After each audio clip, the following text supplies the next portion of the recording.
सालों चैत्र नवरात्रि का पर्व चल रहा है, जिसमें पूरे 9 दिन माँ दुर्गा के अलग अलग स्वरूप की उपासना की जाती है। आज नवरात्रि का 5वां दिन है। नवरात्रि के 5वें दिन स्कंद माता की पूजा की जाती है। माँ दुर्गा का 5वां रूप स्कंद माता कहलाता है। प्रेम और ममता की मूर्ति स्कंद माता की पूजा करने से संतान प्राप्ति की मनोकामना पूर्ण होती है और माँ बच्चों को दीर्घायु प्रदान करती हैं। भगवती पुराण में स्कंद माता को लेकर ऐसा कहा गया है कि नवरात्र के 5वें दिन स्कंद माता की पूजा करने से ज्ञान और शुभ फलों की प्राप्ति होती है। माँ ज्ञान, इच्छा शक्ति और कर्म का मिश्रण है। जब शिव तत्व का शक्ति के साथ मिलन होता है तो स्कंद यानी कि कार्तिकेय का जन्म होता है। 5वें स्वरूप का नाम स्कंद माता कैसे पड़ा? नवरात्रि की 5वीं देवी को स्कंद माता कहा जाता है। भगवान शिव की अर्धांगिनी के रूप में माँ ने स्वामी कार्तिकेय को जन्म दिया था। स्वामी कार्तिकेय का दूसरा नाम स्कंद है, इसलिए माँ दुर्गा के इस रूप को स्कंद माता कहा गया है, जो कि प्रेम और वात्सल्य की मूर्ति है। स्कंद माता की पौराणिक कथा। पौराणिक मान्यताओं के अनुसार तारकासुर नाम का एक राक्षस था, जिसकी मृत्यु केवल शिव पुत्र से ही संभव थी। तब माँ पार्वती ने अपने पुत्र भगवान स्कंद, जो कार्तिकेय का दूसरा नाम है, उनको युद्ध के लिए प्रशिक्षित करने के लिए स्कंद माता का रूप लिया। उन्होंने भगवान स्कंद को युद्ध के लिए प्रशिक्षित किया था। कहा जाता है कि स्कंद माता से युद्ध प्रशिक्षण लेने के पश्चात भगवान स्कंद ने तारकासुर का वध किया। माँ स्कंद माता का स्वरूप। माँ स्कंद माता 4 भुजाओं वाली देवी है, जो कि स्वामी कार्तिकेय को अपनी गोद में लेकर शेर पर विराजमान है। माँ के दोनों हाथों में कमल शोभायमान है। इस रूप में माँ समस्त ज्ञान, विज्ञान, धर्म, कर्म और कृषि उद्योग सहित 5 आवरणों से समाहित विद्या वाहिनी दुर्गा भी कहलाती है। माँ के चेहरे पर सूर्य के समान तेज है। स्कंद माता की पूजा में धनुष बाण अर्पित करना भी शुभ माना जाता है। माँ स्कंद माता को प्रिय है पीली मिठाई। स्कंद माता को पीले रंग की वस्तुएं सबसे प्रिय है, इसलिए उनके भोग में पीले फल और पीली मिठाई अर्पित की जाती है। आप इस दिन केसर की खीर का भोग भी माँ के लिए बना सकते हैं।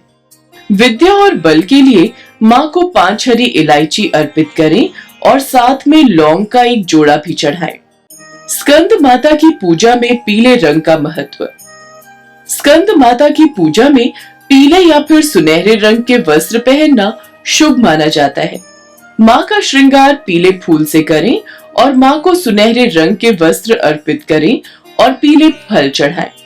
पीला रंग सुख और शांति का प्रतीक माना जाता है और इस रूप में दर्शन देकर माँ हमारे मन को शांति प्रदान करती हैं। इस विधि से करें माँ स्कंद माता की पूजा। माँ स्कंद माता के लिए आप रोजाना की तरह सुबह जल्दी उठकर स्नान कर लें और पूजा के स्थान को गंगा जल से शुद्ध कर लें। उसके बाद लकड़ी की चौकी पर पीला कपड़ा बिछाकर माँ की मूर्ति या फिर तस्वीर को स्थापित करें। पीले फूल से माँ का श्रृंगार करें। पूजा में फल, फूल, मिठाई, लौंग, इलायची, अक्षत, धूप, दीप और केले का फल अर्पित करें। उसके बाद कपूर और घी से माँ की आरती करें।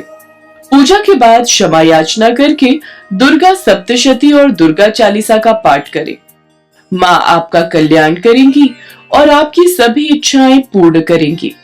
और अब आपको बताते हैं कि नवरात्रि के दौरान किन उपायों को करके आप रोजगार की प्राप्ति कर सकते हैं और साथ ही कैसे आपको कर्ज से छुटकारा मिल सकता है। नवरात्र में रोजगार प्राप्ति एवं कर्ज मुक्ति के उपाय। चैत्र नवरात्रि में माँ भगवती के प्रसन्न होने पर सभी बिगड़े हुए कार्य भी बनने लगते हैं। चैत्र नवरात्र की शुरुआत 9 अप्रैल से हो चुकी है। अंक शास्त्र के अनुसार 9 अंक का स्वामी मंगल है। मंगल ग्रह के अनुकूल होने पर कर्ज का बोझ शीघ्र उतरने लगता है। मंगलवार को भगवती के साथ हनुमान जी की पूजा अर्चना अवश्य करें ताकि जीवन में शुभ मांगलिक घटनाओं का संचार हो सके। अष्टभुजाधारी मां भगवती की नवरात्रि में आराधना जीवन को सुखमय बनाती है। अगर व्यक्ति सच्चे मन से नियम पूर्वक नवरात्रि में व्रत और मंत्रों का जप करता है तो उसकी मनोकामनाएं अवश्य पूर्ण होती हैं। शक्ति आराधना से लौकिक एवं अलौकिक दोनों प्रकार के सुख प्राप्त होते हैं। ऐसी कोई भी कामना नहीं है जो नवरात्रि में मां की कृपा से पूर्ण न हो। वहीं अगर रोजगार को लेकर बहुत अधिक चिंता हो या फिर काफी प्रयास करने के पश्चात भी आय का कोई साधन नजर नहीं आ रहा हो तो नवरात्रि में मंगलवार के दिन रात्रि काल में एक दाग रहित नींबू लें और चौराहे पर जाकर उस नींबू के 4 टुकड़े करके चारों दिशाओं में फेंक दें। दोनों हाथ जोड़कर मन ही मन भगवती से रोजगार प्राप्ति की प्रार्थना करें। मां की कृपा से बाधा मुक्त होकर रोजगार प्राप्ति के मार्ग प्रशस्त होंगे। अगर आपके जीवन में ऋण यानी कर्ज से मुक्ति या धन की कमी के चलते अचानक खर्चों के कारण ऋण का भार बढ़ गया हो और बहुत प्रयास करने के बाद भी यह ऋण उतर नहीं पा रहा हो तो नवरात्रि में शुक्रवार के दिन 1.25 मीटर सफेद कपड़ा बाजार से लाएं और 5 गुलाब के फूल लेकर भगवती का स्मरण करते हुए 4 गुलाब के फूल उस कपड़े के चारों कोनों पर बांध दें और 5वां पुष्प उस कपड़े के मध्य में रखकर कपड़े की एक गठरी बना लें।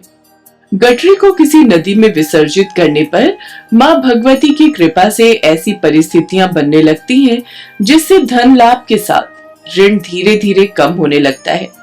अगर आपको हमारा ये वीडियो पसंद आया हो तो इसे लाइक, शेयर और चैनल को सब्सक्राइब जरूर करें।